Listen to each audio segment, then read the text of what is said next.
Thank you, President Yeager, my Dee Dee Cherney, and members of the board for inviting me to be here with you today.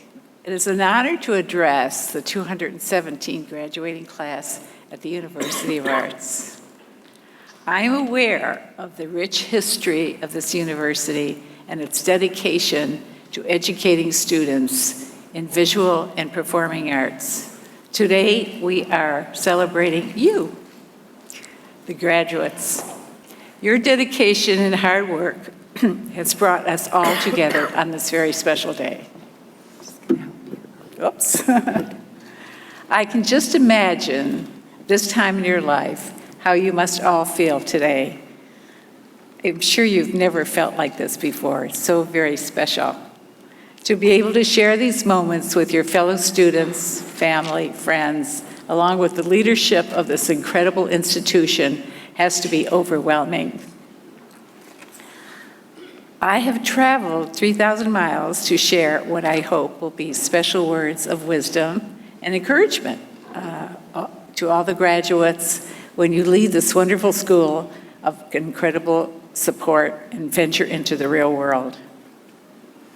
And although I am thrilled to be on this beautiful campus today to receive this wonderful degree, I must confess that I accepted the invitation in hopes of having conversation with each of the graduates, but there's so many I see where I can't do that.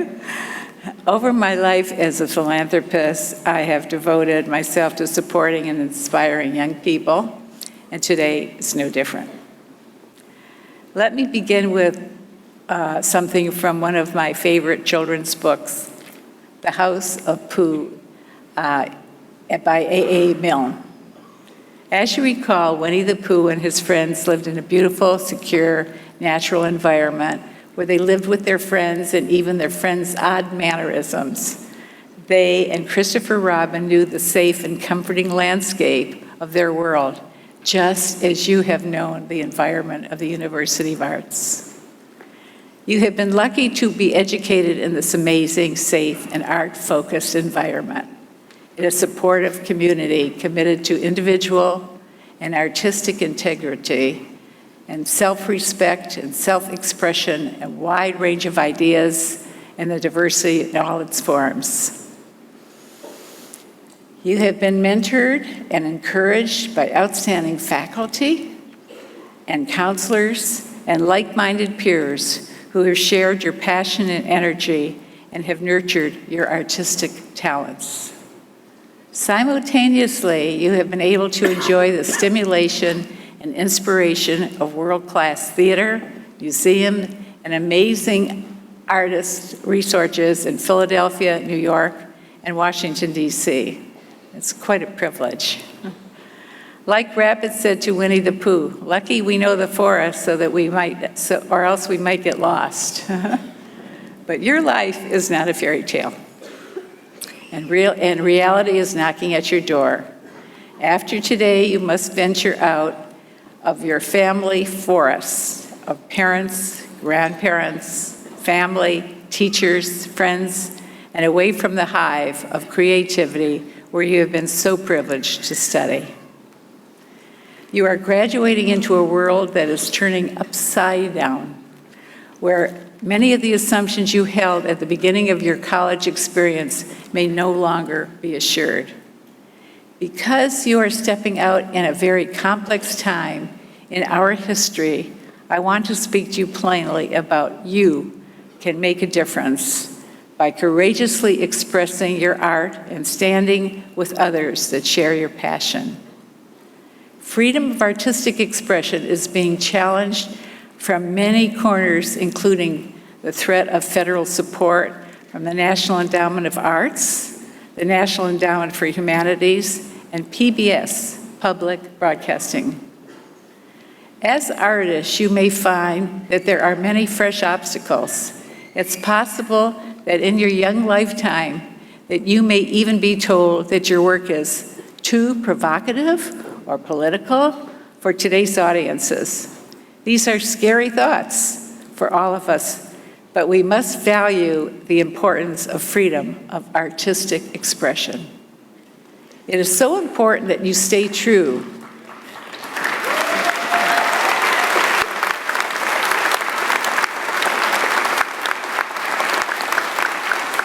It is so important that you stay true to your values, even if at some time honored resource safety nets are the arts that are threatened. In many ways, there has never been a more important time to be an artist. Although each of you has its own unique form of artistic expression that emanates from your personal experience, I encourage you to follow your passion in the arts. Many of you know that October 2016, the USC Glorya Kaufman International Dance Center opened, which I helped create and build. This philanthropic project grew out of my deeply held values that were established long ago when I was a teenager. Back in the late 50s, I danced in the Black and Tan clubs in Detroit, Michigan. And it's hard to believe today, but these venues were very controversial because they thought people of all colors and backgrounds were dancing jitterbug, rumba, cha-cha, and other South American dances on the same dance floor. I fell in love with dance then, and I never looked back. Through life experiences, I learned that what is really tremendously important to me as a philanthropist is to help create and support multicultural environment where people of diverse ethnic backgrounds come together and boldly engage in innovative expression. You know, many years ago, painting, yoga, and dancing literally saved my life. My husband, Glorya Kaufman, was tragically killed in a plane crash, and I was in shock. Life was a blur. Gradually, I emerged from my grief through art. It was art that brought me back to the world. Art's a healer.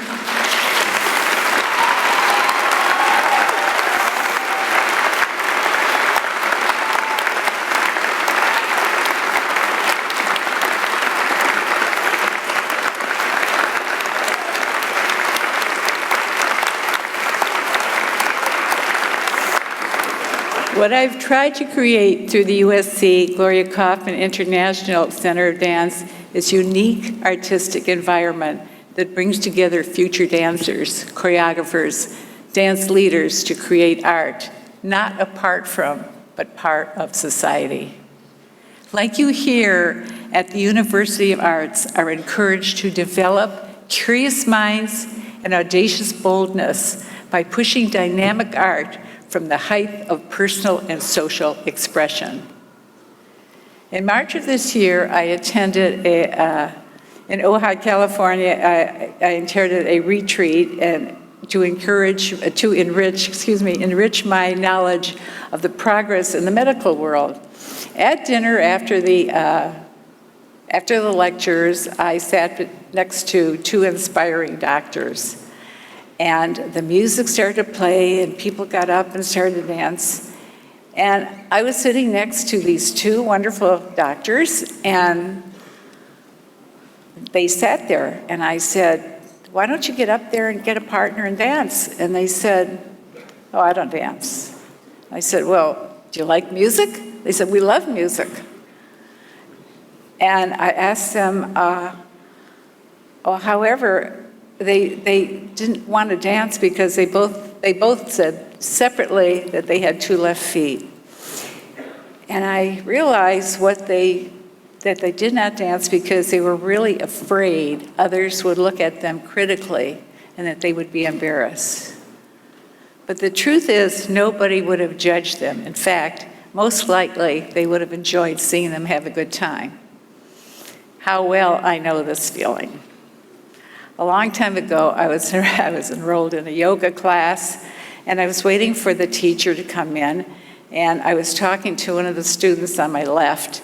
There was a big mirror there, and the teacher came in, and I looked in the mirror, And they're sitting next to me. Sitting next to me was Ron Saxon, who was a gorgeous movie star from the 60s, and next to him was gorgeous Raquel Welch. Well, I wanted to dig a hole and just fall into it. But the class started, and I decided that I just wasn't going to pay any attention to them, and I worked really hard. And instead, I had a really good time, and at the end of the class, I thought I did pretty good. So the lesson was that nobody really cares, and that you have to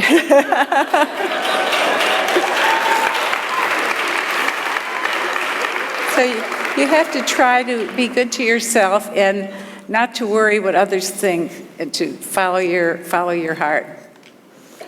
That was a big lesson.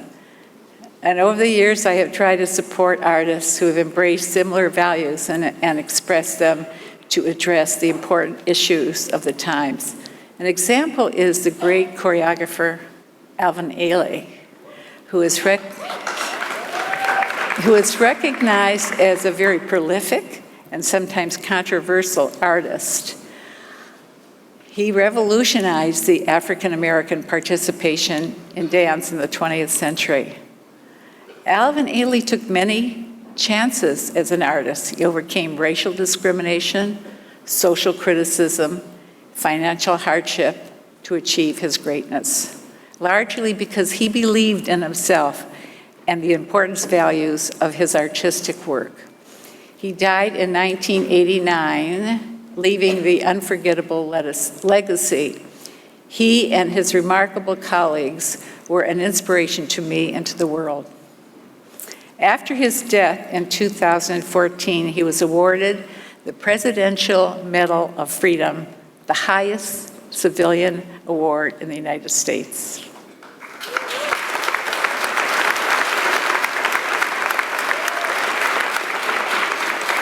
Each of you must take similar chances and not be afraid to express yourself as fully as you can through your work. Just like Alvin Ailey, you must aspire to be leaders in your field and to boldly break new ground in ways to transform the social fabric of the world with a brand of audacious creativity, genius, in the ways that you cannot yet imagine. Dance is important at all stages. Studies show that specific movement activities can positively impact early reading skills along with language and art skills. It has been proven that youngsters develop higher self-esteem, confidence, a more positive outlook in life, and have lower stress and increased happiness, along with better mental health. In scientific research, they have discovered that movement of dance is a great help to patients suffering from cancer, Alzheimer's, and other neurological diseases. It provides deeper comprehension and more visible engagement in the learning process itself, along with helping to prevent Parkinson's disease. In my estimation, dance is a kaleidoscope of movement. Planting a seed of an idea through universal language of art helps people achieve greater understanding and respect for each other. This university has strived to inspire challenge and support to each of you to be unconventional, to be thinkers, to be dreamers and doers who are passionate about their own creative work and impact in society. So honor your university by living up to these worthy institutional aspirations. As artists, you have the power to transform society by reaching people in ways that have touched their very souls. As Miles Davis said, art is not what you see, it's what you make others see. Your work will be a connective tissue between people of your generation and their emotions. So step out boldly as you leave behind your college education and your college experiences. Be brave enough to dream in a world that challenges your right to do so. Be strong enough to follow your dreams. Take your art forward and express yourself and the values of your generation with courage and conviction. And always remember that you are smart, educated, and prepared to make this world a better place by communicating your best selves through dance, music, design, and spoken word, and all the different forms of art. Never stop listening and learning. So in closing, I want to leave you with just a little more of A.A. Milne's wisdom with the advice from Christopher Robin to Winnie the Pooh. You are braver than you believe, stronger than you seem, and smarter than you think. Thank you.